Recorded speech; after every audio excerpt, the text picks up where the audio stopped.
8 nationals from Tajikistan with suspected ties to ISIS terrorists are now in federal custody. And we thank the FBI and local authorities in the cities where they were picked up because they crossed over our southern border at some point.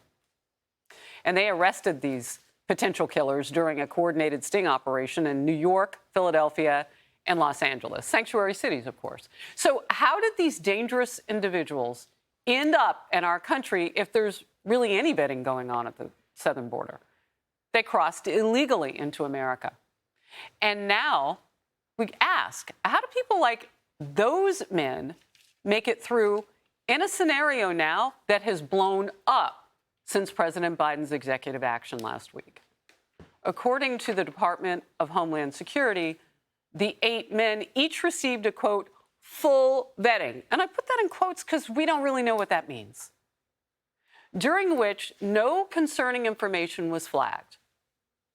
Fox is told the ties to terrorism and security concerns only came to light after all 8 were released into the United States. I would shout that. The prompter has exclamation points. But do I have to shout it? Is it a shock? In a joint statement to Fox News, the FBI and DHS said, quote, as the FBI and DHS have recently described in public and partner bulletins, the U.S. has been in a heightened threat environment. The FBI and DHS will continue working around the clock with our partners to identify, investigate, and disrupt potential threats to national security. All of that a quote. Well, over the past 14 months, jihadists from Tajikistan have been involved in an unusually high number of terrorist attacks, including the one in Moscow at the concert hall in March, where 145 people died and hundreds of others were wounded. So when DHS tells us that they were fully vetted, these 8 who just got arrested, again, we don't know what that means. How many dangerous nationals are living in the United States right now that we fully vetted? We need answers. Bill Hemmer. So this was the number 3 years ago of gotaways from the border. 387,398. And if there are those in that group, I mean, they're in our communities now. Wow. 2023, 670,674. The year before, 606,131. But the truth is, we don't know who's here. And you mentioned that attack this past spring in Moscow. That was low-tech terror. Mm. Oh, that's interesting. All they did was case the joint. They waited for the concert to begin, and they were using semi-automatic weapons. And so if you're plotting and you're planning, you're thinking, and I've thought this for several years now, if you're a member of ISIS and you're in eastern Syria or western Iraq and Trump runs you out of that place, and then you get a change of administration here and you know that the border's wide open. I mean, why would you not go ahead and test the system? I think there's a reason why you've got all these members of the administration flashing red lights right now. Mike Morrell, you can read his piece today. Merrick Garland, Christopher Wray, when he was on Capitol Hill 8 days ago, they're all saying the same thing. They're seeing warning signs out there they haven't seen in some time. Let's listen to FBI Director Christopher Wray with this warning during a congressional testimony just last week.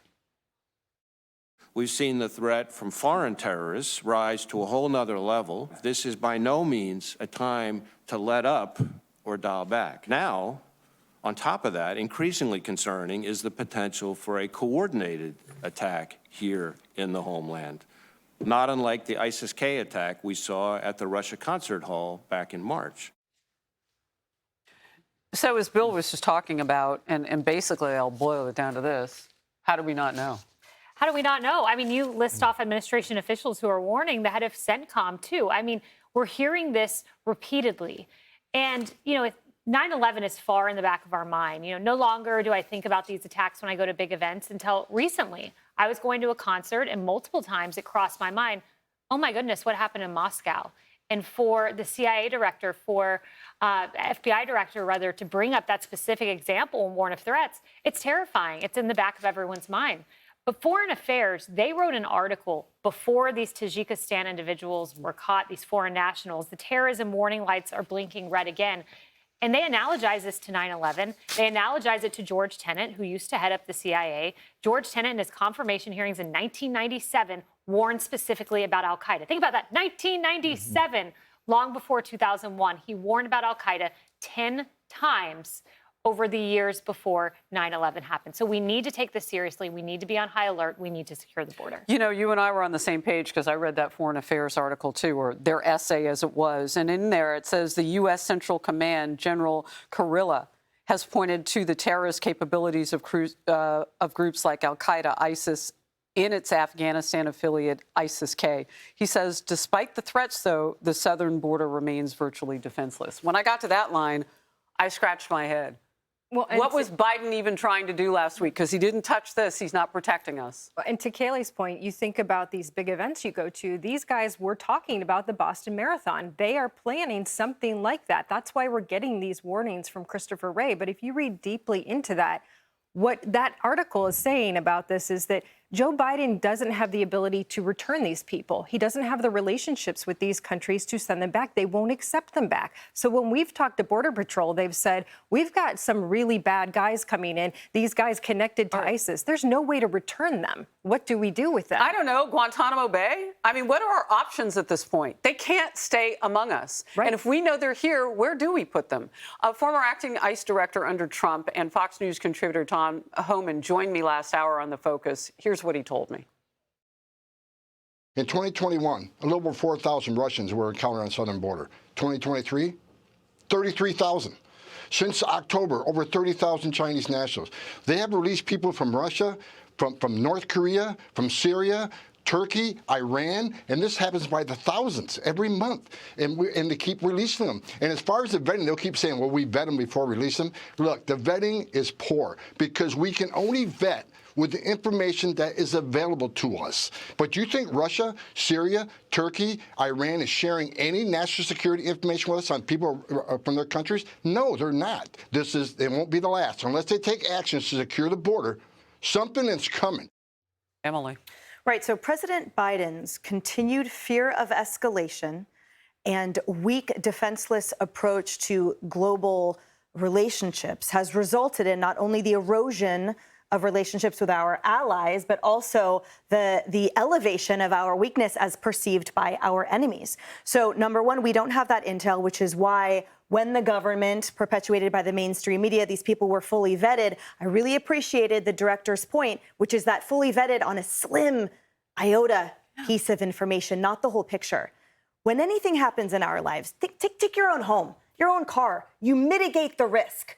Oh man, the brakes are sounding an alarm. I'm going to take it in. I'm going to make sure the brakes are sound. Why in this administration, against the growing calls, the red flags that have been sounded by the FBI director, the attorney general just last week, an enormous surge in threats, the CENTCOM director, global, the capabilities that they have, the outgoing National Counterterrorism Center director who said there's an elevated global threat environment, ISIS-K explosion in Moscow, the list goes on. Why would the president ignore that? Just like he ignored all of the advice before the pullout of Afghanistan, we can mitigate the risk right now by closing the southern border and the northern one, since everyone's coming over that too. Because we clearly can't mitigate the risk right now because this president has eroded all of those relationships and our capabilities, but we need to mitigate the risk, and he's ignoring them. A quick follow-up for you, Emily. So does he even know all those things that why he doesn't take action? I don't know.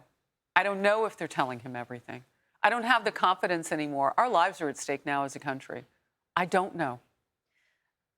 Even if his closest advisors have somehow tried to shield or protect his mentality from this and try to whitewash, we know they have with the southern border and things. Right. The fact that these public statements by these officials that we've cited today, those are clear. Those warnings are clear. And they're public. Anyone would have to just open your eyes and listen to know that the threat is real and the risk is high. Think about how this started too, Harris. This started with Mexicans, Nicaraguans, Hondurans, right?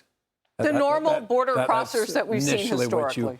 and the president would never push back on that because that would upset the progressive left.